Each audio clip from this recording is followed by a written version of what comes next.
Pre-infusion. This is a tough one because it's very subjective on the results you get from pre-infusion. But we'll go over the concept and how it's achieved on today's machines, and maybe a little bit of history, and then you can experiment for yourself to see if you have good results. So pre-infusion really is a result of some previous lever machines. So back in the dawn of time when espresso machines were made, big levers, you pulled these big levers down that compressed a big spring, and when that lever got pulled all the way down, it stayed in the down position. And when it was down, it opened up a water port, and water came into the coffee. And typically that was from a steam boiler that was about 1 to 2 bar. So the temperature of the water is 200, 250 degrees. And that water came in slowly at 1 or 2 bar. And when it filled up to a certain point, typically you would watch, and as soon as you saw some coffee coming out of the portafilter, you would release that big spring and put pressure on the water that was in there. When you did that, they would seal off the intake port and just take the water that was in there and force it through the coffee. Okay. So because it's a spring, springs work on, they have a certain amount of force depending on how far you compress them. So if you compress them a little bit, there's a little force. You compress them a lot, there's a lot of force. So when you compress that spring all the way, the first amount of pressure you have on that coffee is a lot. And as that spring expands, the pressure is decreasing as it expands. So you start with a great amount of pressure and you end with a low amount of pressure for a typical lever machine. Okay. So the E61 group also has mechanical pre-infusion in that it operates the three-way valve. So in the off position, water is allowed to go through the exhaust from the coffee to the exhaust. When you put the E61 in the first position, right to there, it closes off the exhaust port and opens up the intake port, but does not turn the pump on yet. Okay. So it allows water to flow in through this area into the coffee at lower pressure than you would for brewing. And then you would turn the E61 to the second position, which then turns on the pump, and then it goes to high pressure. So there's some differences when we say low pressure because there's no water being forced through, but there's some residual pressure inside the brew boiler that allows water to flow into the coffee. Not a whole lot, but enough to do some pre-infusion. Now, if this machine was hooked up to the water mains, then you would have water mains pressure as your pre-infusion pressure, because you turn it on to the first position, it opens the valve, allows water to flow at whatever your water mains pressure is through the coffee and out for your pre-infusion. Okay. There's tons of stuff on the internet about what pressure you should do at pre-infusion. It's everybody has their own opinion, let's say.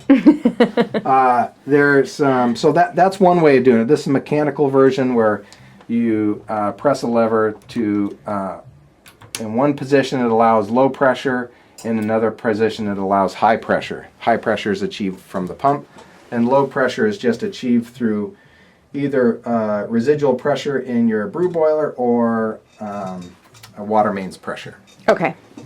Okay.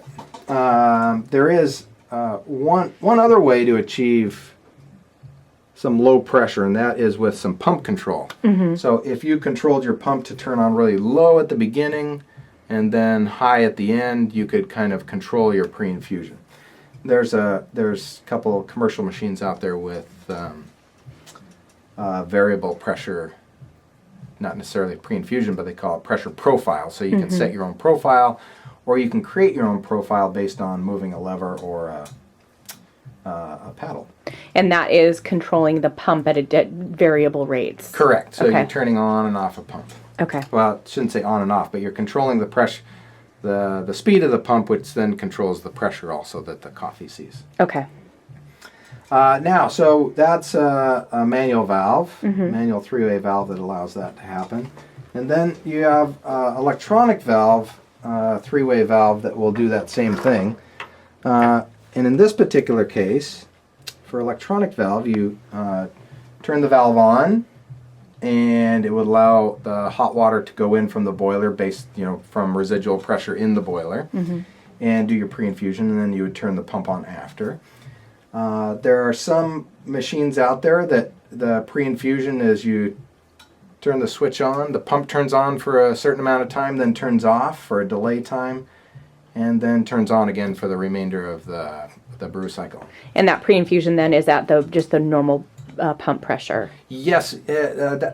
Or a combination? It's a combination because it's very difficult to describe the pressure that the coffee actually sees. So let's take, for instance, a vibrating pump in a home machine. If you turn the pump on for just a couple seconds, the coffee doesn't see any pressure because it's not full of water yet in there. So if you just turn it on for 1 to 3 seconds, you probably be very low pressure in the coffee. It's in the portafilter itself. Okay. The portafilter needs to fill up with water before the pressure actually increases. Okay. So there's some time between when the pump turns on and when the coffee sees full pressure of the pump. All right. It's hard to describe, but it sounds like physics to me. yeah, something like that. Science. But then, there's the Breville dual boiler, which we talked a little bit about. So, matter of fact, most all the super automatic espresso machines also included. Okay.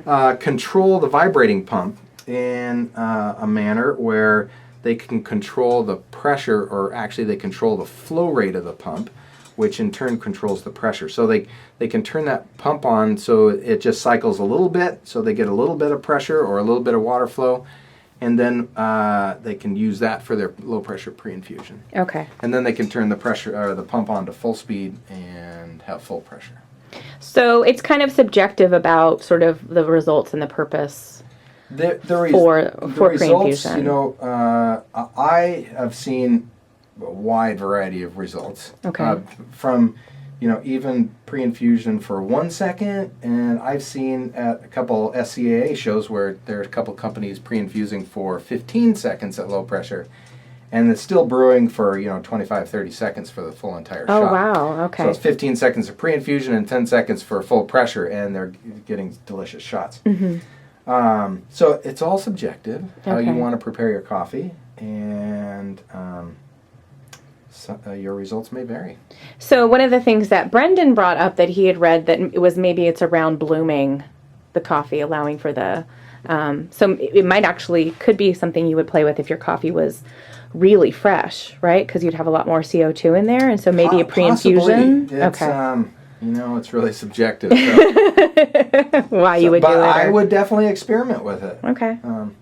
Depending on your coffee, you could see great results. Do you have any questions, Brendan? 2. Okay.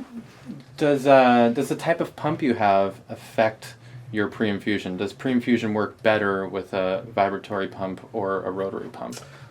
So it pre-infusion necessarily doesn't matter what pump it is. It matters how much pressure is in the coffee. So typically when we say pre-infusion, we're talking about low pressure, 0 to 2 bar maybe, sometimes up to 5 bar depending on line pressure. But typically it's low pressure. So a rotary pump puts out high pressure as soon as you turn it on.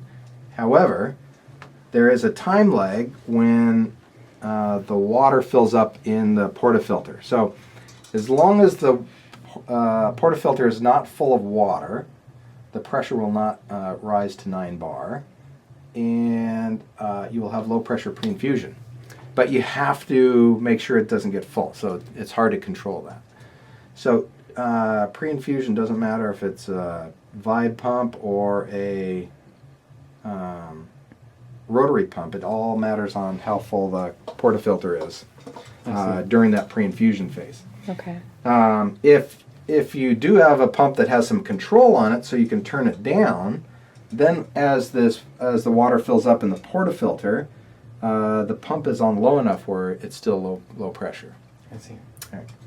And do you have a second? Yeah, if someone has kind of a designated extraction time that they have set, personally with their machine, and they want to try pre-infusion, should they be subtracting their pre-infusion time from that, coffee extraction time? No, of course, you should experiment with all these, but typically, you could keep the same overall brew cycle time. So if you like a 27-second shot, and that's what you're shooting for, then keep it at 27 seconds, but you can turn it on for 2 seconds, turn it off for 2 seconds, and then brew for 23 more seconds. I see. So overall shot time's about the same. Your results may vary. Unless you're crazy like the ones where they were doing 15 and then, But still, they were maintaining a 25, 30-second shot, so Okay. it was pretty similar. Cool. All right. Any other questions, B? Not for me, no. All right. Thank you very much, All right, Bill. you're welcome.